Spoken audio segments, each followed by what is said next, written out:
इचलकरंजीमध्ये डीकेटीच्या राजवाड्यामध्ये पंडित बाळकृष्ण बुवा संगीत साधना मंडळ आणि आपटे वाचन मंदिर यांच्या संयुक्त विद्यमानाने दिवाळी पाडव्यानिमित्त स्वर दीपोत्सव हा कार्यक्रम उत्साहात साजरा झाला।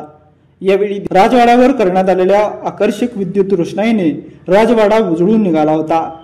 याचे आणखी एक वैशिष्ट्य म्हणजे राजवाड्याच्या प्रांगणात मेघडंबरी साकारण्यात आली होती। ही मेघडंबरी हुबेहूब रायगडावरील मेघडंबरी सारखी दिसत होती। यामध्ये छत्रपती शिवाजी महाराजांचा पुतळा बसवण्यात आला होता। यावेळी संतवाणी कार्यक्रमामध्ये संतावर आधारित शास्त्रीय संगीत, भावगीते, भक्तिगीते सादर करण्यात आली, तर गिरीश कुलकर्णींनी गायलेल्या विविध गाण्यांना नागरिकांनी उत्स्फूर्त प्रतिसाद दिला। कार्यक्रम संपल्यानंतर राजवाड्यावर फटाक्यांची आतिषबाजी आणि विद्युत रोषणाई करण्यात आली।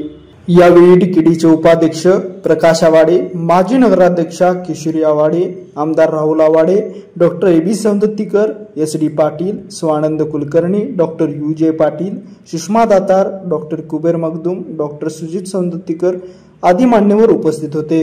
लाईव्ह मराठीसाठी इचलकरंजीहून उमेश पाटील। आविष्कार इन्फ्रा तुम्हाला देत आहे विविध लोकेशन्सवर NA प्लॉट्स आणि प्राइम फ्लॅट्सचे प्रोजेक्ट्स। नंदिनी जाधव नगर, शांत निवांत कोल्हापुरात घर म्हणजेच नंदिनी जाधव नगर। मल्हार रामगिरी, तुमच्या स्वप्नातील बंगल्याची पहिली पायरी। मल्हार रामगिरी हातकणंगले। पॅनोरमा हिल्स आंबा, सह्याद्रीच्या कुशीत निसर्गाच्या सानिध्यात तुमचं स्वतःचं farm house. Padmavira city Jaysingpur, एक आधुनिक लाईफस्टाईल देणारा 1 and 2 BHK होम्सचा प्रोजेक्ट।